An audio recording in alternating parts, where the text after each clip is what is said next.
Not being able to travel because of the pandemic is really hard on all of us who love travel. Imagine what it's like, though, when your livelihood depends on travel. I'm Courtney Drake McDonough, your host for the Real Food Traveler podcast and publisher of RealFoodTraveler.com, a digital culinary travel magazine. I have the great pleasure of having two guests today, writers Carol Jacobs and Irvina Liu, both of whom write for Real Food Traveler, but they have long and amazing careers writing about food, travel, and other topics. Ladies, I'm so happy to have you joining me today. Nice to be with you. Nice to be with you. Yeah, the funny thing is that I have never met you both in person, and we're doing this via Zoom, and it's the first time I can see your faces beyond the pictures that we have of you on the website. But we communicate all the time, and so I feel like I know you both really well, and I consider you both friends. So this is fun to be able to do this podcast this way. I agree. It's really fun. So, Irvina, I'm going to have you start to introduce yourself and tell us where you live and a little bit about your career. Well, I live on Long Island where it's snowing today. It's about, well, it used to be an hour from New York City, but that was before more traffic. It takes longer. But I'm about 45 miles outside of New York City. So I live within equidistance to the Hamptons, to Fire Island, which is perhaps my favorite travel destination in the world, and JFK and New York City. So it's okay if you like living in suburbia, and I do. And I have a beautiful, beautiful view of a harbor. And on my morning walk, I'm on a little island, and we have ducks and possums, and it's not rural, but it's not the normal suburbia. So I started out as a French teacher after studying at the Sorbonne, and I'm bringing up French in sentence two because it's been so on my mind all year. But I was a French and Spanish teacher who had a travel project with my students. And I wrote a book for working moms in '86, because I was one, and got a book tour. And then I was hired by Ziploc to do 30 cities and go on a television and radio tour. And I always knew that I loved travel. And my husband was a sailor, and what I liked best was jumping off in the new destinations and browsing and exploring. But after that, those book tours, I knew that travel was what I wanted to do. And I pivoted to become a travel writer and left teaching as soon as I could possibly afford it. I had to assure my pension and my medical stuff, the little practical things that make life secure. Thank heavens I did that. And I've been a travel writer for, since I would say 1990 or so. So it's a long career. And wow, that's what I do. Wonderful. Carol, how about you? Well, like Irvina, I started out as a teacher, but I didn't last as long as she did. I started out as an English teacher. I was in the Peace Corps in the Caribbean, and then I taught in Philadelphia, and then ended up in journalism, in my 30s on newspapers, and kind of worked my way up. And when I moved to California, I got a job at Shape Magazine. So I was the travel editor. I started their travel section and was there for about 20 years, and was also the travel editor of Living Fit, which was their magazine for women 40 and over. And so I traveled. I was pretty much on a different continent every month. I traveled pretty hard and fast, and started doing quite a bit of freelancing as well. So I was writing a lot for Universal Press Syndicate. My columns would go into like 120 newspapers across the country. So that was really fun. And then I started getting into books, and I've written about 14 books, several on travel, several on food. And after I left Shape, we moved up to the Eastern Sierra in California. So we live here all off the grid. Courtney, I apologize. That's probably why my sound isn't that clear. And then I was with Travel Girl magazine for about 12 years as a senior editor and continued traveling, and then continued freelancing, and now I'm with you. So that's pretty much it. I've written for a lot of different freelance markets, and Irvina has too, which she didn't mention. But Oh, I didn't mention that. I mentioned it another time. Yeah. yeah, that's I about think it. it's so interesting that you both started out as teachers. Yeah, I know. Well, Irvina's a super teacher. I was a very reluctant teacher. I actually didn't like it very much. Well, I did something with my students that literally segued into travel. I did a travel project with my kids, and we pretended, they had to pretend to go visit a country that speaks the language they were studying. So that was either Spanish or French, or for a while it was ESL. But the kids would make their own choices according to what language they were studying. But they had to go to the capital city, to a resort, go to a birthday party, get to a museum, have a feast, and write about it. And the slower kids did picture books with, we didn't have computers in those days. They did, we just photocopied, and they'd write a sentence under it. But the very, very bright students, and I had many, did all of these exotic things about being a CIA agent or a top French fashion model or whatever. And really what they were doing, I learned later on, was what my career has been based on, which is first person experiential travel, except they were writing make-believe. And mine is, real. And as Carol says, I've written for dozens and dozens of magazines, and I'm really a spa expert, which is what we're writing about these months for you. I've been to hundreds and hundreds of spas, and spa life really taught me everything about aging and surviving my own teenage students and my own teenage children. And, that was another education of my life. But so that's what I do. And how do you know each other? We met in a BVI at a hotel. And Carol, who had her little shape budget, said, "Oh, I'm renting a car tomorrow. Why don't you come along with me?" And we went off island, and we went into another island where I had sailed with my husband, and I knew it, not expertise, but I'd certainly been there a few times. And we spent a day going from place to place and doing our little research and had the greatest time together. And then, so we've always been in touch, and I wrote for her a bit. But then we had a trip together in the Central Coast of California a few years ago. Yeah. She met me there, and we had a few days together. So it's not like we've seen each other more than twice in 25 years, but we maintain an email friendship, and we talk, Yeah. not often, but regularly through the years. Wow, that's interesting. It's amazing. So when the world came to a screeching halt, as it did for all of us last year, did you, both of you, have travel plans that you had to cancel? And if so, where were you going to go? Oh, I did. Carol, do you want to go first? No, Because go mine ahead. is so No, go real. ahead. So I came home from Spain, and I wrote about it for Real Food Traveler, that Soler de Can Roca article. Mhm. I came home from Barcelona. On February 15th, I had that meal, which was one of the best in my life. Flew to JFK on the 16th. And with the exception of 2 meals with one other person in February, I never left the house again.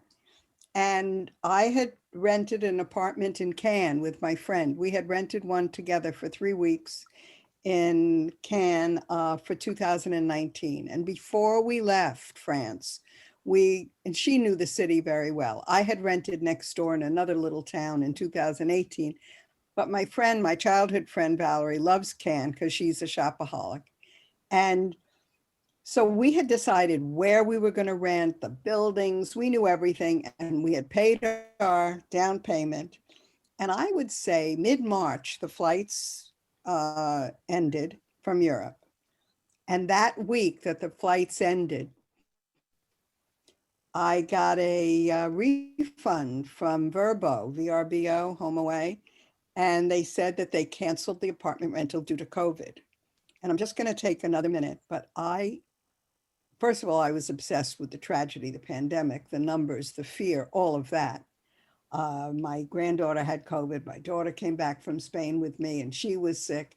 So I was really concerned about that. But I became obsessed with France and I started writing about my first trip to the south of France, then my first trip to Paris when I was 19 years old. And then I just got so involved that I started a memoir that I've been working on every day. So my body is not in France, but my brain has been in France. It's almost a year now.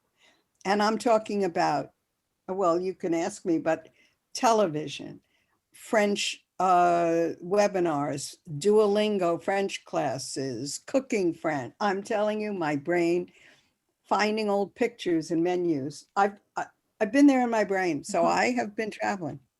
Well, in a way that's therapeutic. That's probably good. I think it kept me going. Yeah, Yeah. that's I mean, it really awesome. did.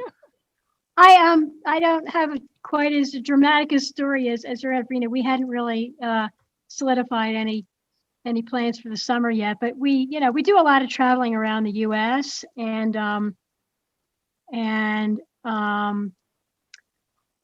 yeah, especially because we live in a pretty isolated area, so we try to get out and do something.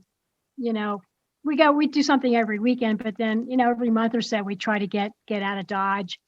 And yeah, I really felt I felt pretty pretty closed in. I mean, where I live, we all live on a lot of acreage, so it's not like COVID was a problem up here. It wasn't like I couldn't just step out the door and go hiking or something like that. But in terms of traveling around California, which had pretty strict COVID regulations right off the bat, even just things like going into Los Angeles became a real issue. I just didn't go anymore. Everything I did became Zoom.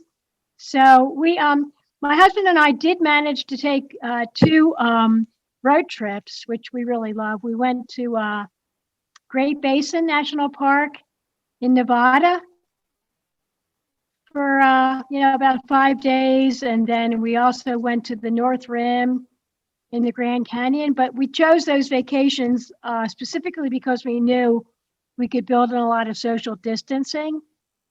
And we were really careful about the hotels that we went to. We called ahead of time and made sure that they were up to speed with their social distancing regulations. So being able to take those 2 trips, the first one was in early June, and then I take it back. We went to the North. Yeah, we went to the North Rim. We went in October, and then I take it back. We went to the Great Basin National Park a couple months before that. So we got out, Okay. and that really was a breather for us. But yeah, it's been hard. It's been hard being kind of stuck inside. Yeah. But we didn't have to cancel any huge plans like Irvina did with the villa in Good. Italy, in France, I mean. Yeah. Yeah. Yeah. I was supposed to go on a cruise last April. Oh, wow. Yeah, I don't know if I'd want to go on a cruise anytime soon. Yeah. Yeah. I'm hesitant. Yeah. Yeah. It just doesn't seem like there's any way they're going to be able to make it safe for a while. I don't know. I mean, I don't know how they're going to manage it on cruises because you're just so close to people and you're in this self-enclosed bubble, for a week or longer. So. And I love river cruises and barge cruises, but I don't think so. Yeah. I'm crazy claustrophobic these Yeah. days. Are you going to go when you can, Courtney? I'm gonna wait a ways beyond when I can. We've talked about going towards the end of the year. I mean, in some ways, I think the ships themselves, procedure-wise, they could be a very, very safe place to be. But because you've Right. got people coming in from all over, literally all over the world, conceivably, and you don't know how good they've been about social distancing and wearing masks and stuff. That's the part that does make me nervous, because there's really not much escape unless you just Right. stay in your room all the time, and then what's the point? So that's one thing I'm really anxious to do, both a river cruise and an ocean cruise. Um, so I will do it once I've had the vaccine, probably, and once some evidence of trips that have happened already show that they've gotten things under control, and that they don't become breeding grounds. But I really, really feel for the cruise industry, and I know a lot of people in the industry, and it's been so hard for so many people in all aspects of the travel world. Well, if I Mhm. can pitch in here, we live in a travel world. I once edited a bridal magazine, and it was uh, like the 3 months before the magazine, for 2 months, every single country and every single island that I had written about and visited either had an earthquake or a hurricane or this or that, you know, and the world of travel is always, you have riots in this country and so it's always very precarious. But if I could put in my 2 cents for our listeners about cruises, there are so many wonderful small ship and barge. And I mean, I once did a cruise in Alaska on the inland waterway, I think it's called, with 17 Mm. people. I've done barge cruises with 6 and with 12, and you can rent barges.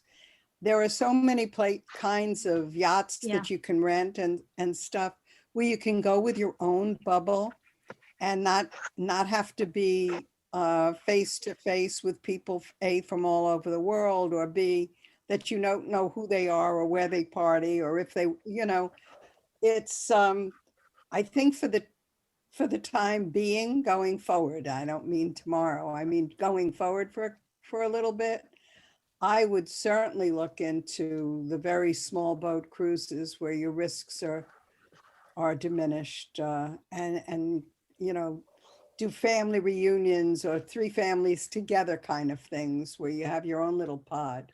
Those are Anyway, excellent just saying. suggestions, and I think a lot of people don't realize that there are all those options when you are somebody who loves to be on the water, and loves the cruise concept.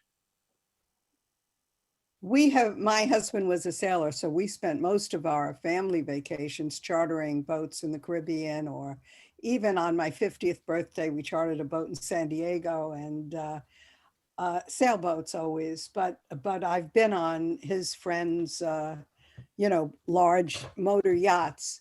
But they're expensive. But if you're 12 people on a yacht in Greece, you have to risk the captain maybe and the cook.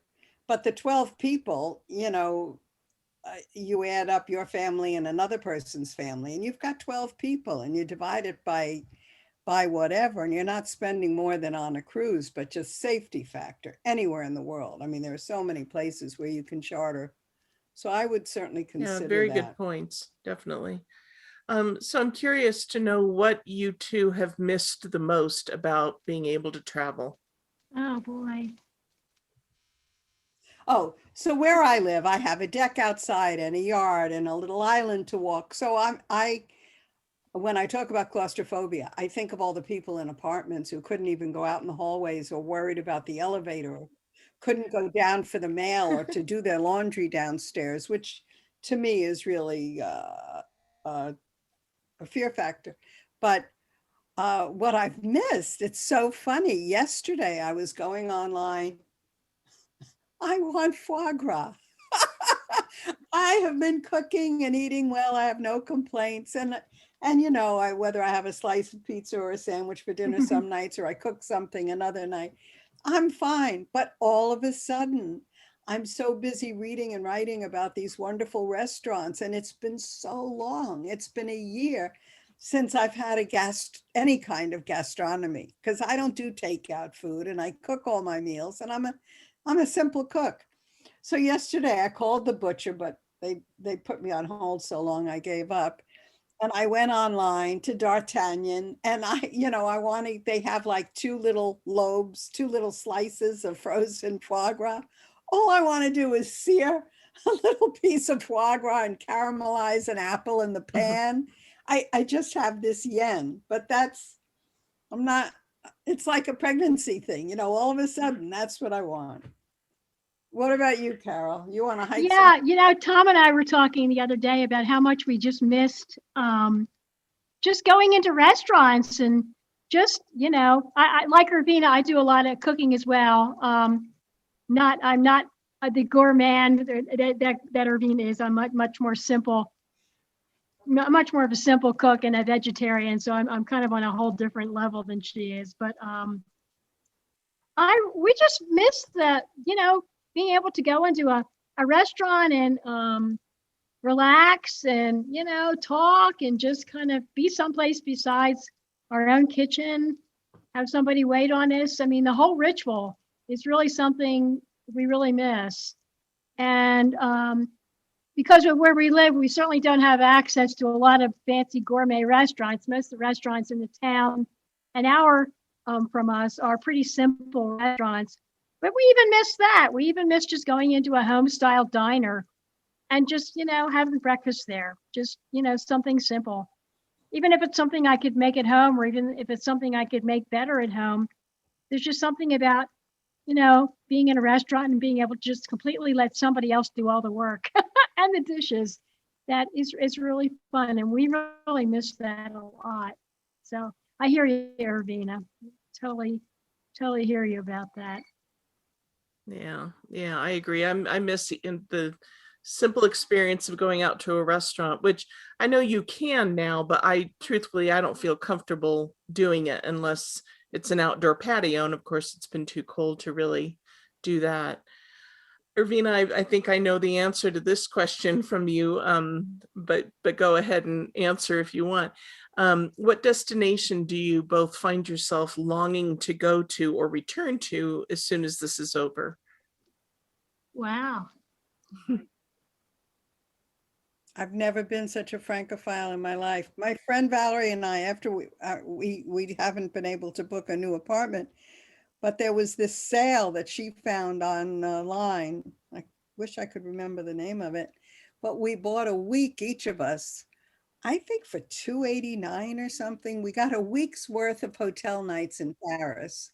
And we were going to try to rent an apartment in Paris and stuff, which is crazy expensive. I mean, more than can. And so this was like, with tax, it was $314 for 7 nights in Paris. And it's supposed to be in a 4-star. So I figured if I lose $300, I lose $300. But I bought a week and she bought a week. And we've decided we're going to do that. And we'll go to Versailles, or we'll go to Bordeaux, or I'll fly to Barcelona, during the trip, but we each have, so we have 2 weeks planned in Paris. Now, can't go to Paris in a hurry, even though we'll be vaccinated. Paris is still on lockdown. Portugal is, they all are. I don't know. I just got a message from Spain, and, they're only allowed to go certain places at certain times. You have to, my friend Sandy, who lives down near Marbella, if she doesn't have a doctor's appointment with a note that says it's a doctor's appointment, the fine is like 140 euros. Which is $175. It's not a little thing. You really, we live in a country where we have this outrageous outbreak because people don't pay attention to masks and quarantines and all the rest. But in Europe, they've kept the numbers down by being very strict about it. So who knows? We have a year after, I don't know, we have to make a date, and then you still have a year after that to use the hotel. So I'm hoping we get to use it. But if not, it's $300 well spent just to dream about Paris. Kind of a placeholder. That's how I think about it, I know you mentioned foie gras and wanting to cook French things. So I'm curious, and with Real Food Traveler, our pivot, since we can't talk about travel a lot is that we've been running articles from various places, or I'm sorry, recipes from various places to encourage people to at least try to cook from the places that they'd like to go to. You know, I have that experience of some of those flavors at home. So are you Right. two doing that kind of thing? And if so, what are some of the things you've made that harken back to travels for you? Well, again, not as much as Irvina because she's the gourmet chef. Um,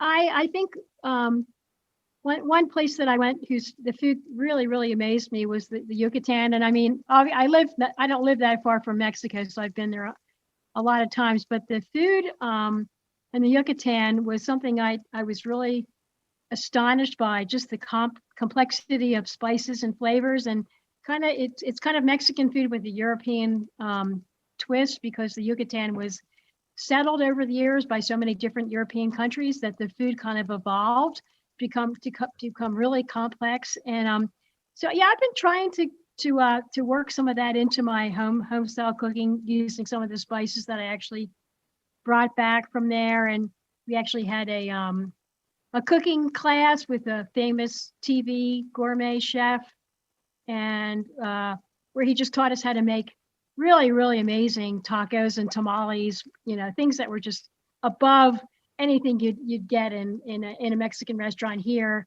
or even in like Tijuana or Baja. It was just a whole different experience. So yeah, now I know Ravina is Miss Gourmet Chef. So You say mixed gourmet chef, but not so much. Believe me, it's simpler and simpler.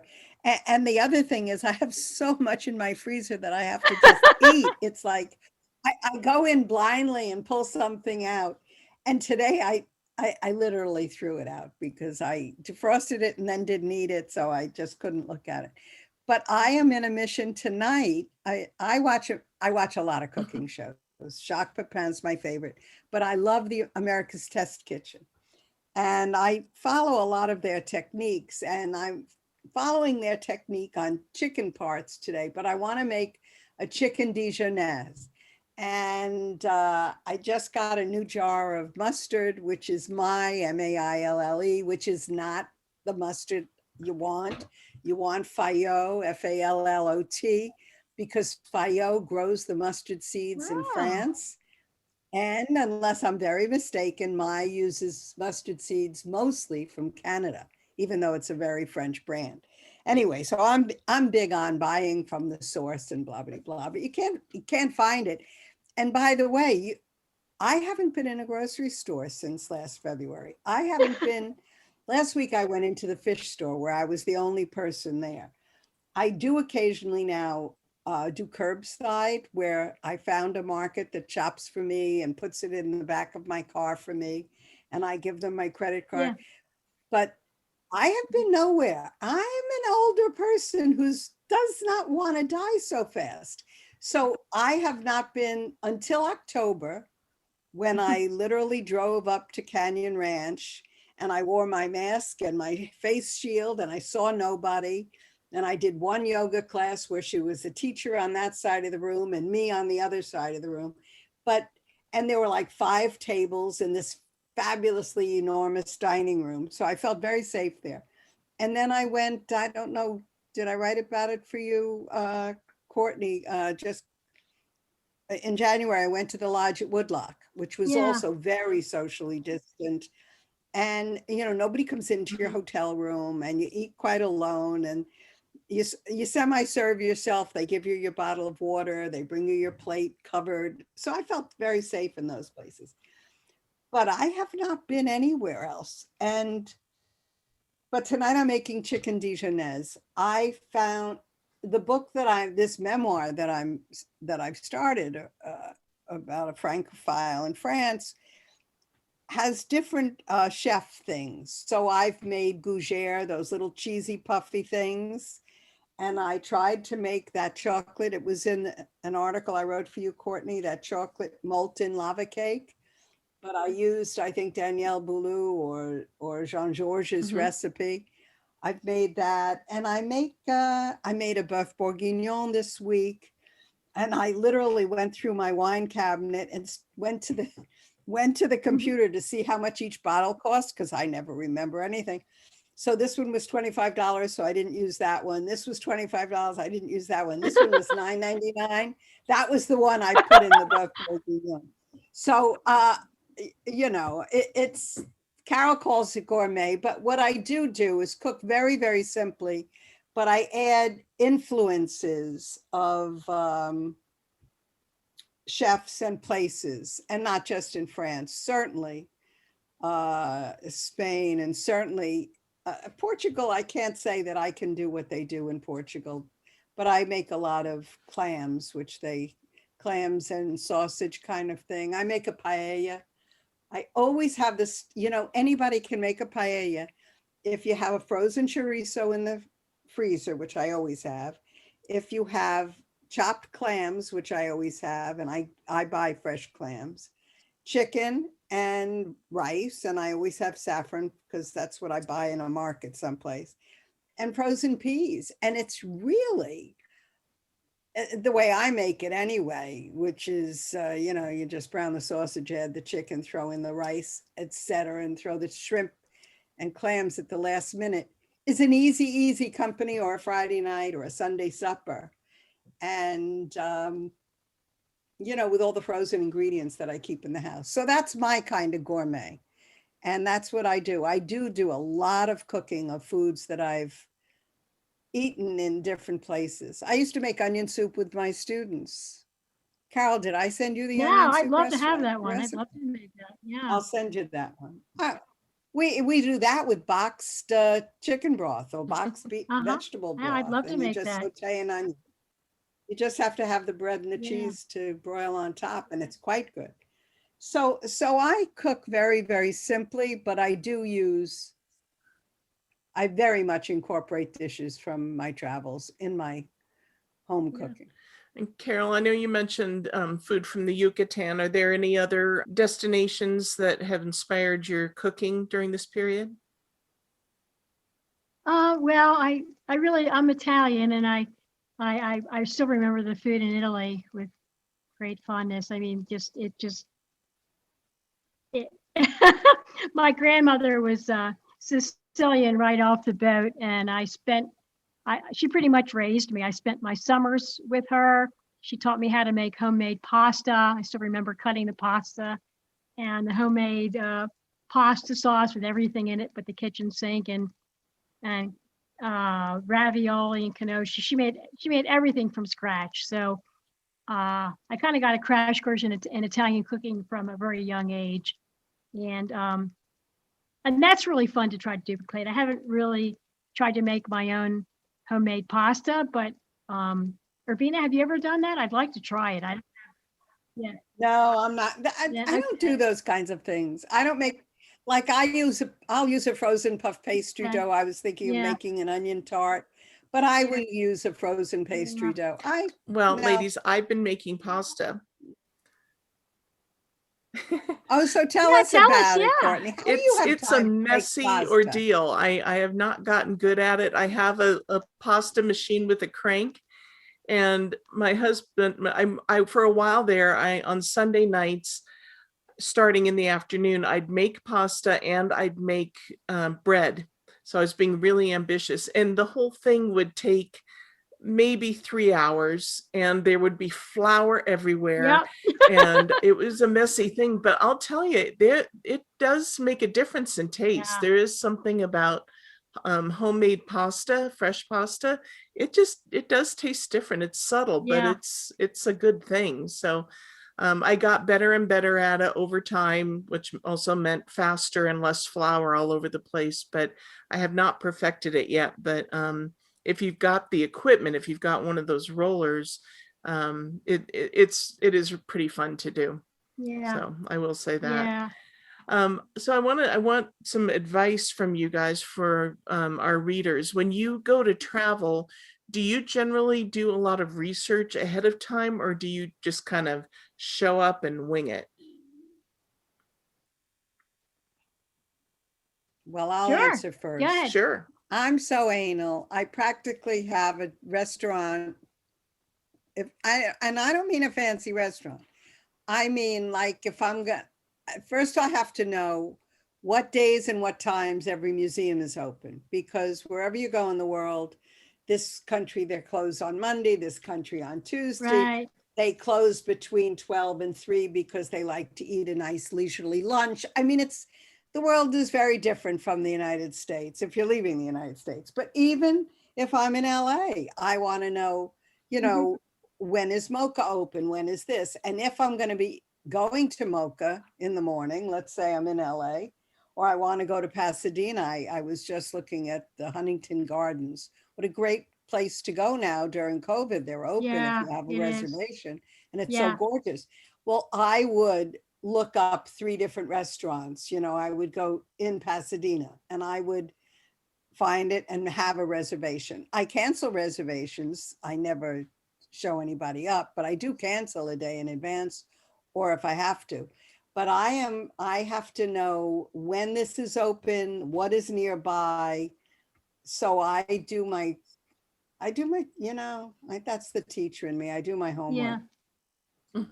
Yeah, I agree. I don't so much drill down as much as Irvina does with the restaurants, but I really want to know, um, what's there to see in terms of, museums and especially because I'm a real outdoor person. I really want to know what you can do, what you can see in terms of hiking or any kind of recreational activity. So when we went before we went to the North Rim and the Grand Canyon, we did a lot of research, not just on the Grand Canyon, but on the whole area, which had just amazing places that we'd never even heard of before.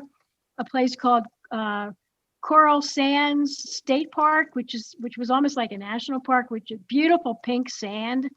So we wanted to make sure that we could get in there and hike that. It was almost like being in Morocco. The dunes were like huge, but everything was pink.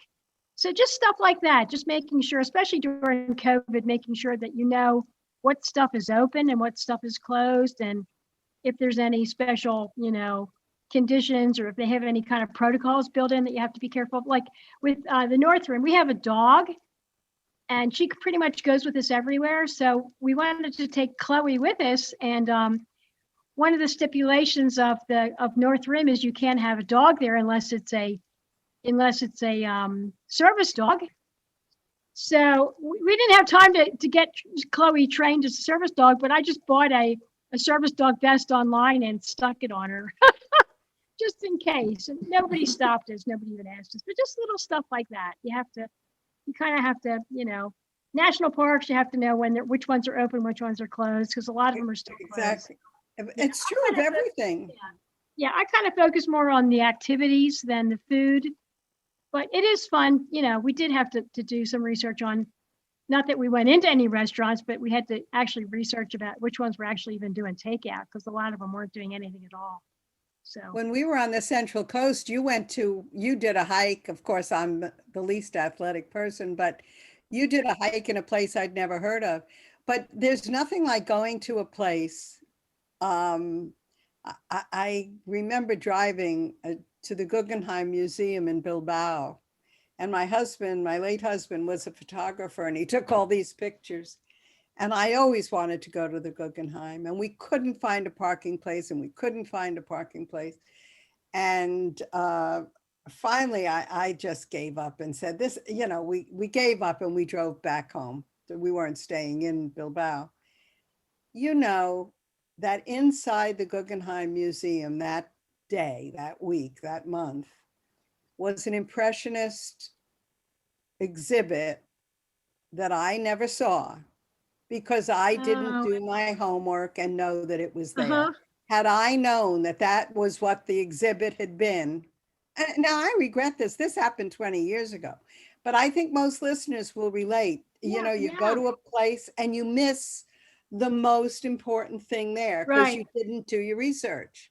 And I've been in New York City seeing kids, and they're on 53rd Street and Fifth Avenue, and they're saying, where's the Metropolitan? And we missed it. And I say, listen, you're 1 block away from the Museum of Modern Art. Yeah, go there, but because they didn't do any research, they missed one and they were going to give up when something equally wonderful, had they known about it, they could have gotten to. So I think that it's sort of fun to Google, and I look, we're writers and we've both yeah, written guidebooks and contributed to them. So I buy them. I buy them yeah, and I read them. yeah. I think it's really important to plan ahead because I think, as Ravina says, you can miss a lot accidentally just because you just don't know about You it. don't know about it. And yeah, I've had the same experience of being someplace and being 5 feet from something wonderful that I just didn't know about, Right. and you miss it. Yeah. Actually in Great Basin National Park, which has one of the darkest night skies in the whole country, they were having. We didn't even know that they were having night. They had astronomers out there with their huge high-powered telescopes. And if I would have known that they were doing that, we would have stuck around an extra hour and done it. But we didn't know, so we left early. So Yeah. yeah, that would have been really amazing to see that. Yeah. Yeah.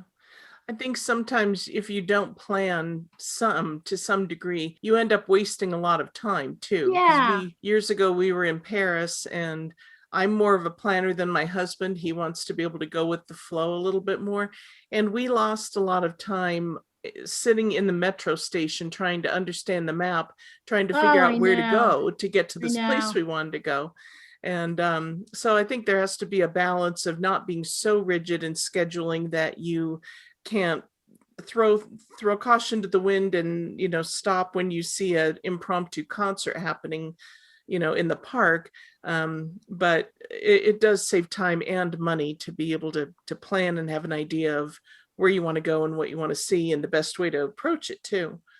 So I agree with that. Well, and in that regard, if you buy a ticket, I mean, you're talking Paris, which of course is one, but if you have a ticket, you buy a museum pass before you go home. You can use it whenever you want, but you don't wait online.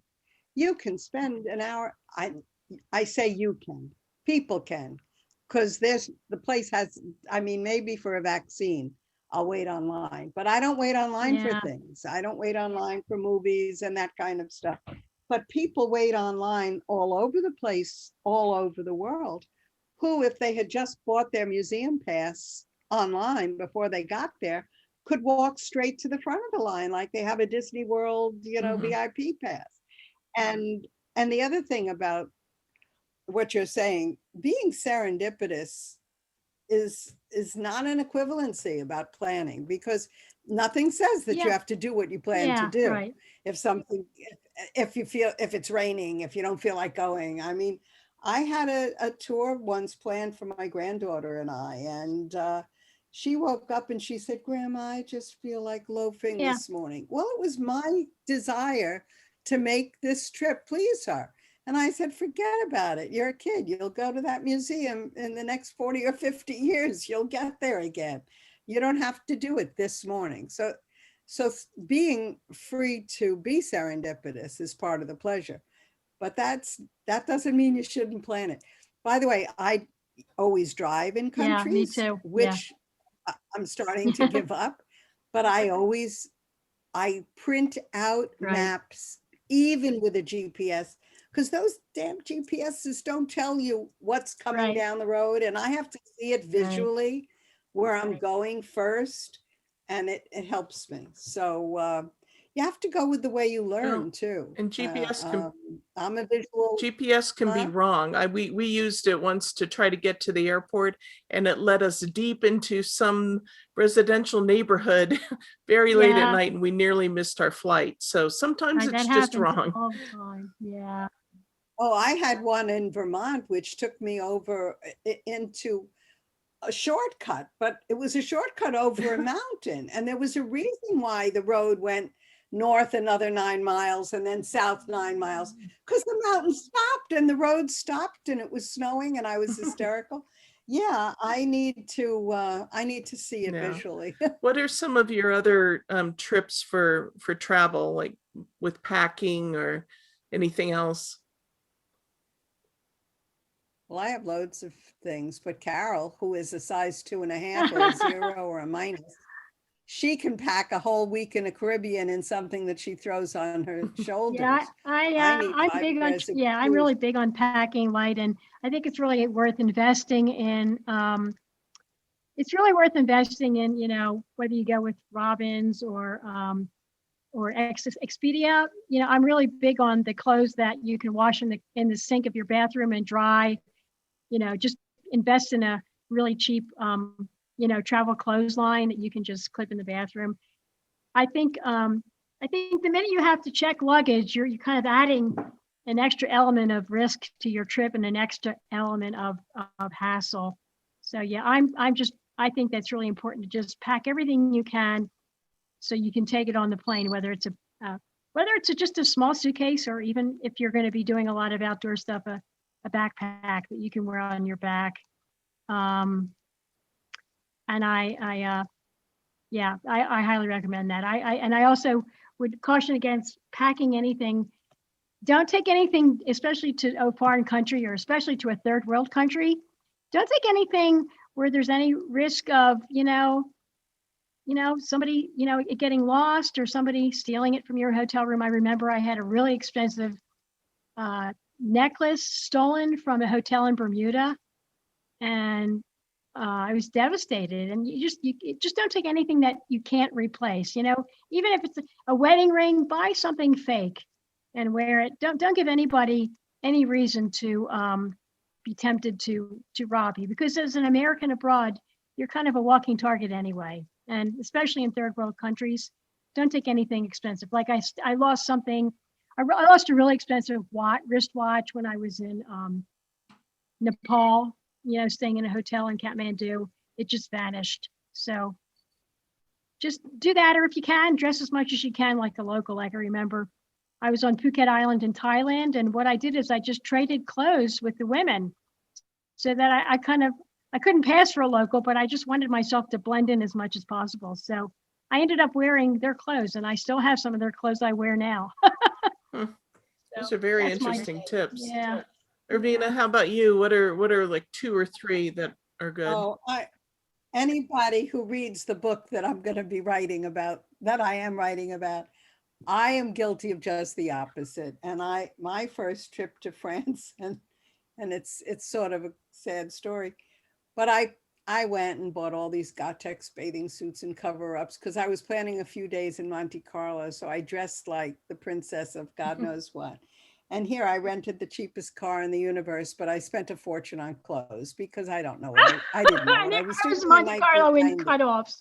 I look like right. No. I was wearing long, beautiful things. Anyway, I flew into Monte Carlo in a helicopter because it was the same price as a taxi. And it's a good story in the book. Anyway, I came out by train. You get into the train station anywhere, but especially in Nice, there still isn't an elevator. There still isn't an escalator. Right, yeah. And I had all this luggage that I could not carry up by myself. I couldn't carry it up the stairs. I was warned that there were pickpockets there. Here I am, as she says, a target, looking like the rich American. And I was, I had sold a book, the French rights of a book, and that's what paid for my trip. Anyway, I went to a grocery store and I got the biggest box I could find to pack all my clothes, because I was planning after 5 days in Nice, taking a train up to Lyon and then to Paris. Well, this is all about France. I don't know why. Anyway, I had to send my clothes home. Turns out that the box that I took from the grocery store, I didn't know it till I got it into my hotel room, smelled from ham. It had been one of those great big heavy duty cartons that they ship like 4 or 5 big hams in. So all these gorgeous new clothes stunk, and I couldn't, but I sent them home. They came home. I try very hard when I'm packing to consider train travel, because I've lost a computer bag off a train, going up the steps, and you have to be able to carry your luggage. And I go from New York to Washington sometimes, and it has to be a wheelie bag that's easy enough to get up the train and then into the plane. Yeah. So I usually try to do one wheelie bag and a carry-on on my shoulder or a backpack. But I say I try, but I don't always listen to my own advice, and I am always sorry. And I always wear the same three Yeah. things: black pants, blue jeans. If it's a summer, if it's the Caribbean, instead of black pants, they're beige, it's beige, white, and blue jeans instead of, black and blue. And I wear the same thing every day, but I carry much too much. I need all these different kind of shoes. She doesn't need any of that stuff. Well, I have Yeah. another tip because, and this comes from personal experience. I think you should always carry a photocopy of your passport. I yes. was on the island of Cyprus and I lost my passport. I don't know what happened. I don't know if somebody stole it, but I had to get home in a hurry for my father. I missed my father's funeral. He died because I lost my passport. I ended up in Rome for 3 days trying to get, they wouldn't let me on a plane without a passport. It took me 3 days to get a passport because I didn't have a photocopy of my passport, which would have been such a stupid, simple thing to do. So, And your credit card. You need a photocopy of and your now you can just passport, do it your on your license, cell and your phone. credit card. Take a picture Yeah. of it on your cell phone. You can do that these days. Or take a spare passport if you have one, or just get a spare made and put it someplace beside your handbag, because that was just cost me not only a lot of money because I had to stay in hotels for 3 nights, but I missed my father's funeral. So there you go. Yeah. So if you do a photocopy, and I think you said this, but I couldn't hear you, where do you suggest you keep the photocopies of those important documents?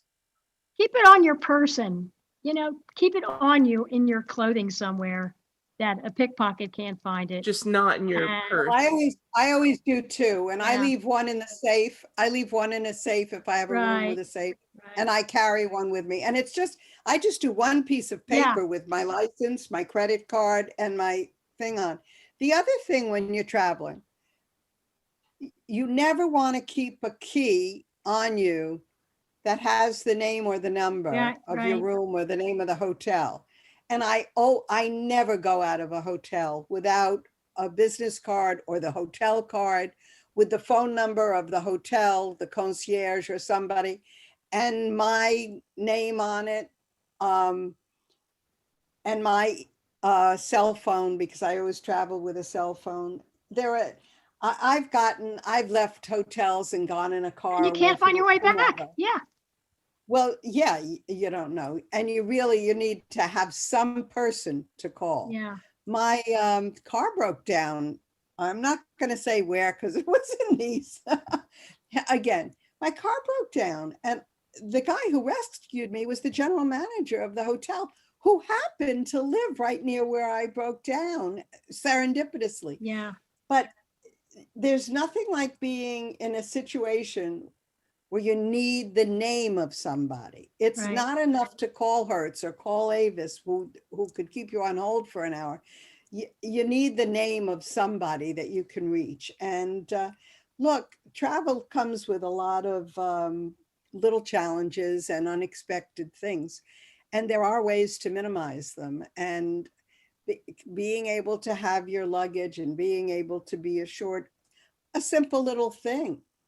I always get money before I get there. I always change money, and I keep money from one trip to another, whether it's in Mexico or Canada or first of all, you get off a plane and you want to put money in a cart, you need a coin. You might need to take a taxi, and the taxi only wants cash.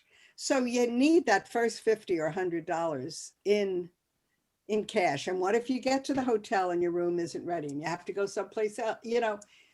I believe in cash. I believe in reservations. And a tip I learned from my mother-in-law when I was maybe 20.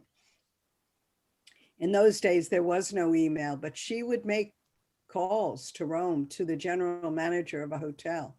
And let me tell you, when you speak to somebody in a hotel, you don't have to be a travel writer. You don't have to be a Right. VIP. You don't have to belong to Virtuoso. they know that you've gone out of their way Yeah. and they will greet you or they will give you an upgrade. It is so worth the phone call. And in many countries, you have to call to confirm that reservation, whether it's a restaurant or a hotel, on the day of, or that they've given away my room because I didn't know that. Then you get to the hotel and the room's gone. Well, madame, you didn't call. And that's, in Right. many countries. That's a Wow, really good I didn't tip. know that at all. Yeah. And by the way, European travelers never just go to the room that they suggest. This I learned traveling. If you're in a lobby with people from other European countries, for example, they put down their luggage. The guy comes out with the room and let me show you to the room. Well, I'd like to see Yeah. it first. And they go and they may look at 3 rooms before they accept one, which is different if you're doing it through booking.com or any of those things, because then you're just going to get the worst room anyway. But if you've called up to get a room or you do it directly with the hotel where you can, you're much more likely to get better results and a better room. And I use Booking, by the way, all the time because I book places and then I may cancel if I get a Right, better hotel or right. something. That's a good thing. Yeah, we always look at the room first, always. Even if it's just a chain hotel, it can make a huge difference. Just where the room, if you get a room near the elevator, it's going to be noisy. And near the ice machine, you're going to be up all night with people, getting Right. ice. We always look at the room first. Yeah. My last question for you both is, what is the value of travel to you, in your mind, both to you personally, but also what do you think the value of travel is in general to people? And why is it so important? Well, Can I go Sure. first? I have to tell you, it's family, Mhm. friends, and travel Yeah. in my life. It's just, I'm not big on things. I can go places and never buy anything for anybody, including myself, although I have bought some things that I call wearable art.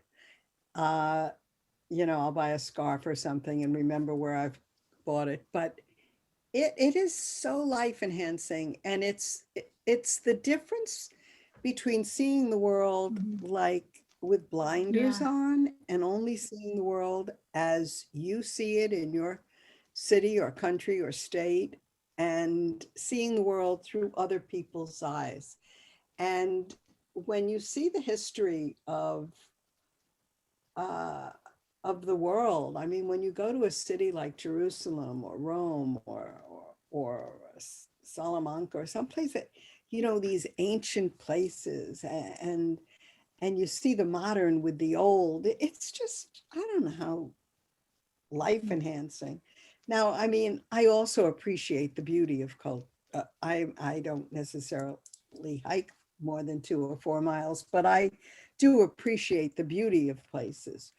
But I'm very much involved in architecture and art and what people have done. And when you see the accomplishments of people around the world, first of all, it's hard to Yeah. hate them. When you eat the foods that they love, it's hard to think badly of them. I mean, it's so just in that point of view. But it's the people you meet when you travel. I've been places where I've met friends like Carol that I have for a lifetime, but just people from different cities and countries, and they become part of your extended world. And it's different when you know somebody when there's an earthquake in a certain place, or when there's a hurricane or an epidemic or a shooting. It's you're connected. And I guess that's what travel means to me, that kind of world Right. connection. Yeah. Beautifully said. Yeah, I think everything Ravina says, I completely agree with. I think I've had the opportunity to actually live, in other countries as a Peace Corps volunteer, and I think I'm reading now. I'm rereading 2 of Paul Thoreau's books. 2 of his most recent books. One is on just his road trip all the way across the Deep South, And then I just finished his book on traveling across Mexico. And there's something about traveling, especially in third world countries. I don't think Americans really appreciate everything that they have until they go to other countries and see the realities of how other people actually have to live on a day-to-day basis. And because Americans don't, most Americans don't speak, a foreign language. If they speak any, if they speak any foreign language at all. You go to Europe and they, these people just speak 4, 5, 6 different foreign languages, and they're part of a world community, much more so than Americans, who tend to be just part of a very small regional locale and speak one language. But you just become a citizen of the world in a way that you never become if you just never leave the US. And like Irina says, when something happens abroad, you're likely to know somebody in that country, whether it's an earthquake or a flood or a tsunami or a bombing. It's something you can really relate to on a personal level, because you've been there and you've met the people and you understand the challenges that they're going through on a daily basis. So I think it just changes your whole worldview. It changes the way you relate to people. It changes your understanding of people. And yeah, it's hard to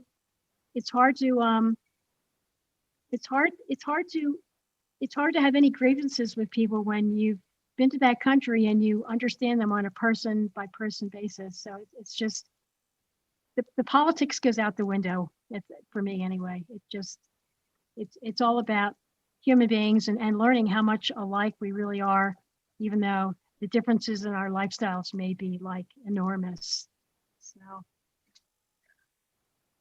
yeah. But Carol, I agree with all of that. But there's also this, we Americans, we think we have everything so great. And then you get on a train, and whether it's in Japan, you get on that high speed train, or in Portugal, or any country, or you go on a bus, and when you're standing at the bus thing, it says the bus will arrive in 1 minute. The bus to such and such will arrive in 3 minutes. Or you go on a train and it's on time and it gets you there at 300 miles per hour. Yeah, if it's and in you Switzerland. go through an air terminal, if which it's in is Mexico, so it's something else. Yeah. That's right. I mean, in some places in the world, they put us to shame with our dirty airports and our flights that don't work, and trains that bumble along like it's 1902. So it's also sort of it's not, I went to Europe for the first time when I was 19, which was a very long time ago.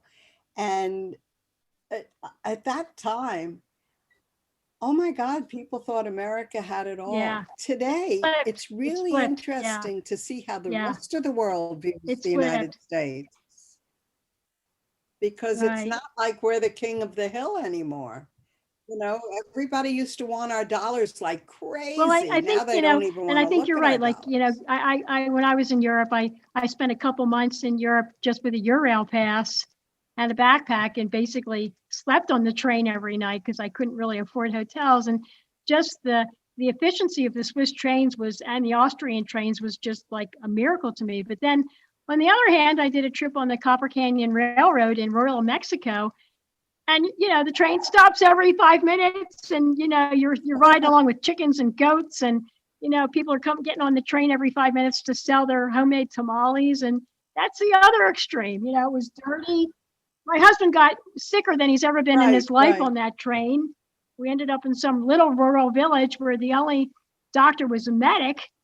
And he was like, really, really ill. And we weren't sure he was going to make it. So there, it's just all over the place. It's like some countries, have nothing. And then other countries are so far ahead of us, it embarrasses me. Yeah, their airports are gorgeous. And, you think back to JFK and you think, oh my God, I'm never going to go in the airport again.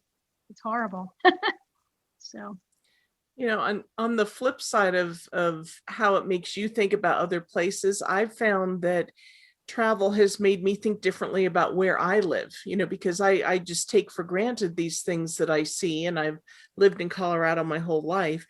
But now when I travel and I come back, I look at Colorado with new eyes. I look at it through the lens of somebody visiting, and what is impressive and what is Right. interesting and what is shabby and doesn't present well. And it also makes me want to explore where I live a little bit more through the lens of being a tourist, playing tourist where you live. So I think there's an interesting back and forth effect that happens with travel.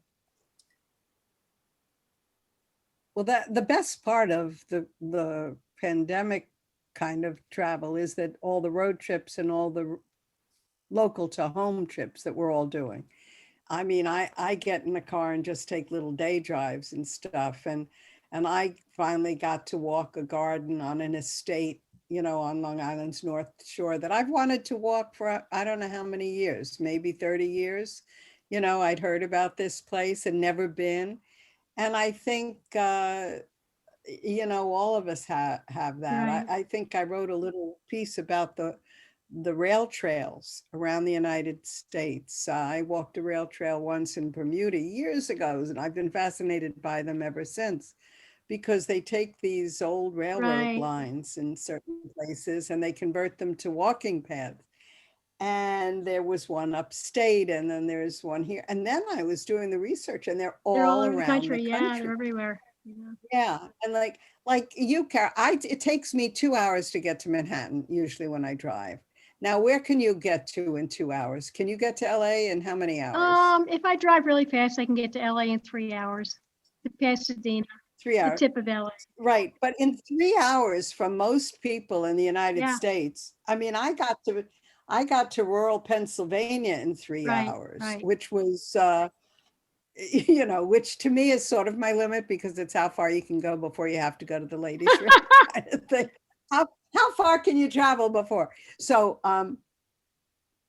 but within 3 hours of most Right. places in the United States, you can really get to some really interesting places. Well, yeah, like 3 hours. I mean- 3 hours for me, I can be in the desert, or I can be at the highest peak in the continental US. So I have a lot of geographic diversity, not so much the Right. city diversity that you have, but we have. Oh, but I can be in the Catskill Mountains in Yeah, 3 hours. Yeah, I mean, we can go skiing. I can be in the Hamptons. I took a ferry across to New England, and then it was 2 hours to get up to Lenox, Massachusetts, or then it's 2 hours to get to Boston. I really miss that. Yeah. I'm going south. It's look, we live in a fantastic country. Yeah. I'm just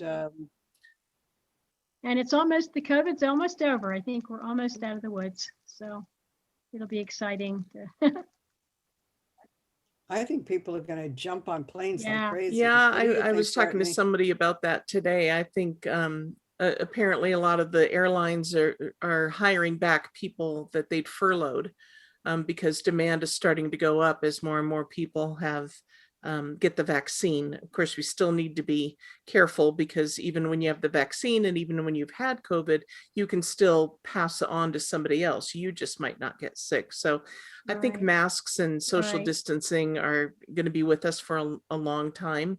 And that's okay. There are much worse things for us to have to deal with to keep us all healthy and to keep people we love from dying. So I'm certainly willing to make that minor discomfort. I find I get a good deal of security just by wearing one of those plastic shields over my Mhm. mask. Now Yeah, they talk about double masks. I do have a cloth mask that I put a filter mask inside of, but I love those little shields. I don't know why I feel that if anybody's breathing or shouting or whatnot on me, it's not going to get to my eyes or my face with that. And Well, and I was at the grocery store the other day wearing a face shield, and people were looking at me, and I thought, what do I care? What do I care if you're looking at me like I'm odd? Yeah. And in fact, as I told my kids, maybe we'll start a trend, if more people are wearing a face Right. mask and a face shield, it becomes more the norm and not an odd thing anymore. So really, Right. I could be doing people a favor by being bold enough to wear it. I mean, what do I care? It's my life and that I'm trying to protect in other people's lives. So And you're using the word bold enough. I mean, it's not like you're going Right. bare-breasted. You're wearing a Right. shield. You don't need to be bold to take care of Exactly. yourself. I Right. I don't get it. I will say that I've been out very, very little, but what I see and hear from family members, I mean, my risk has been to see my children and stuff, and each of them have very limited lives, but they have lives apart from me, and so that's my risk. Or now I take the risk of having a cleaning woman come into the house once a month. But for the most part, I'm not out and about. But around here in New York, everybody wears a mask. And Yeah. when I saw somebody not wearing a mask on a street, and it was like, and she looked at me, I looked at her and she said, well, I'm outside, like, I don't Right. care if you're outside. I find Right. it very uncomfortable to walk past people on a street who are not wearing a mask. I don't know what it's like where you guys live, but um, my morning walks, I just walk to the other side of the street, and I wear a mask, here, and I pull it up, and that's it. But I can walk every day and not see another person, so it's not like I'm on a busy street. It's just a period of time that I hope will Yeah, pass soon. definitely. Well, this has been wonderful and very, very interesting. I know I've learned a lot. Your tips were amazing. There were some things in there that I had never even thought of. So I'm going to be sure to include that in the article. We always have an article that accompanies the podcasts. And in that, I'm going to include some of these tips, as well as the links to a few of your individual articles that you've written for Real Food Traveler, but also you've done 2 so far of a 3-part series on spas across the country that are practicing really good social distancing and cleanliness and health protocols. So I'll include those 2. And I'm also going to include your social media handles and websites if you have them, so that people can read more about you and read more about your writing and adventures. So thank you both so much for joining me today. This was a lot of fun. It was great to just hear the banter between the 2 of you who've known each other so long, and lovely for me to be able to hear both of your voices and be able to talk to you in this way. So thank you so much for being part of the podcast. I appreciate it. Thank you, Courtney. It's really fun. And thanks to Carol who introduced That's me to you, right. Courtney. So I have that. That's how I got to you. And it's such a delight for me to be able to contribute these dreams to Yeah. come. Our fantasy travel. Yep. Travel dreaming is what it's all about. And I'm honored to have both of your articles on the site so much. So to both of you and to everybody listening, please keep wearing your masks. Please take care, stay safe, and let's keep our travel dreams alive. Thanks so much. Take care. Yeah. Bye-bye. Bye-bye.